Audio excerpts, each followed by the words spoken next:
So there I was in the dark with a woman post-diagnosis. We'd seen each other for 2 months, never got intimate, and she invited me over that night, which is rare. Women don't do that. They usually just like play hard to get and then like wait for you to make a move. But no, I was scared post-diagnosis. This was probably 3 months after I was diagnosed that I met someone. We'd spoken for 2 months. I kept it casual and I didn't get too close because I was afraid. Like, how do you tell someone that you have herpes? What will they say to me? Will they judge me? Is my dating life over? But we had a good connection. Now, I don't know if to this day I encourage waiting 2 months to disclose. There's no perfect time. There's no perfect phrase. It's about framing. It's about who you are as a person when you go through an appropriate process to navigate your diagnosis. But this was just the situation for me. It's like it led up to that point. She invited me over. Things were getting a little bit steamy. Not too much, just a little bit steamy. And I had to think like, okay, bro, you get to pick your discomfort. Do you want to not disclose and deal with the guilt of not telling her? Or do you want to risk rejection and maybe tell her? So I stopped. I got out my Google Translate because she was from Korea. Perfect English. But I wanted to make sure she understood. I have the virus that causes herpes. I take medication to make myself safer. Let me know if you have any questions. Showed it to her. And when I showed it to her, this was her face. I know, it was like a Korean drama. It's like a Korean drama. And nothing happened that night. Now, I'm already an anxious person. Look at these pit stains. But essentially, that night, I think I slept over. And she was over here, and I was over here, staring up at the ceiling, wondering, does she hate me? Does she think I'm gross? Is my life over? I could really do with some sleep right now. What does this mean for me? Is it even a successful disclosure? I have no idea.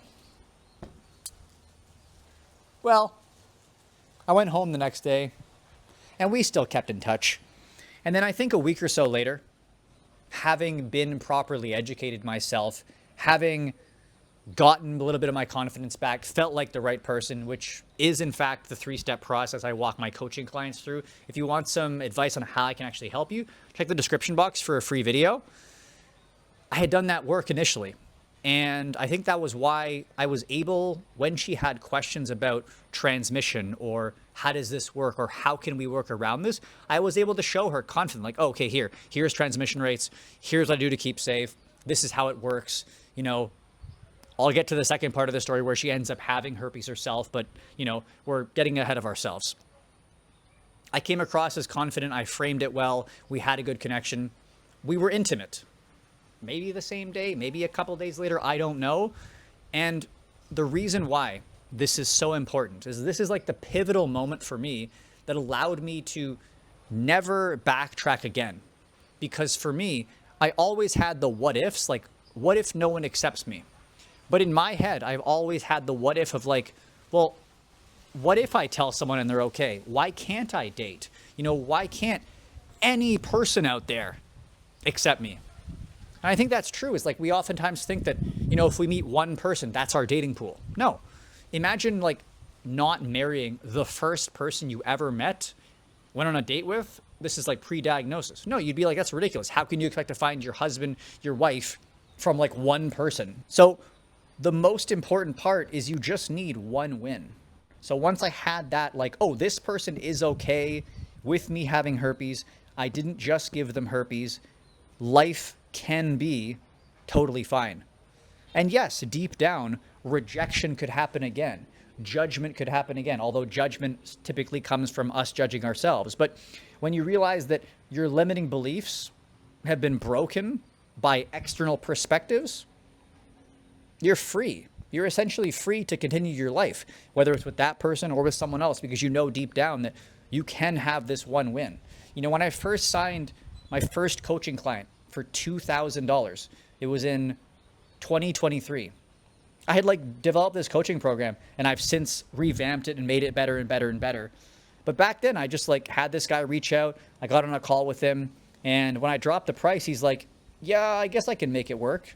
And I got off the call and I was like, wait, I can help people and they can give me that much money? And at this point, like, it's not that much money compared to where you want to be and where you're stuck right now. But I thought, like, if I can do that once, I can do it again. The coaching clients I've worked with, like, it's no longer a feeling of like, I can't help you, or imposter syndrome, or I'm not worth the money. It's a feeling of like, people and I align with each other energetically, financially, and people want to change. And those who are ready to invest, invest. And I don't ever have to second guess myself, whether it's for sales, herpes coaching, disclosure, because all you really need is that one win. So to end the story on a funny note, back to the Korean girl. A couple weeks after we were intimate, she gets a cold sore on her lip. Just a little fever blister when the weather changes. This was like mid-February. So like prime time for, oh, I just get it when I'm sick, when the weather changes. A cold sore. I look at her and I say, what's that on your face? She says, I just get it when I'm sick. I say, how long have you had that for? She says, oh, I had it since I was a kid. Now, to this day, she is like only the second person I've witnessed people physically getting cold sores in front of, because you hear about cold sores being super common. But at the end of the day, like, people are not actively like always walking around with cold sores. But I just feel like the universe put me in this exact situation to just show me, like, you literally disclosed genital herpes, your STD, to this girl, and she never even told you about HSV1. Now, people are brainwashed to not disclose HSV1, but a funny thing I always like to do when it comes to this story is imagine an alternate universe where I don't get HSV2, and then that girl gives me genital HSV1, because somehow I dodged HSV1 up until 27, and then I got HSV2. So I imagine, like, what if the story had been flipped, where like the first girl I hypothetically disclosed to in this universe was the one who gave me herpes? And it just goes to show you, like, the difference in the way that we perceive it, the difference in the way that I built up this huge disclosure, and the casualness of her just having a cold sore. So for the next week when she had one, I made fun of her. I said, wow, you have herpes too. Oh, I don't know. Thought it was a funny story. Couple takeaways from this video is you just need one win. You never know the what ifs. What if the first person accepts you?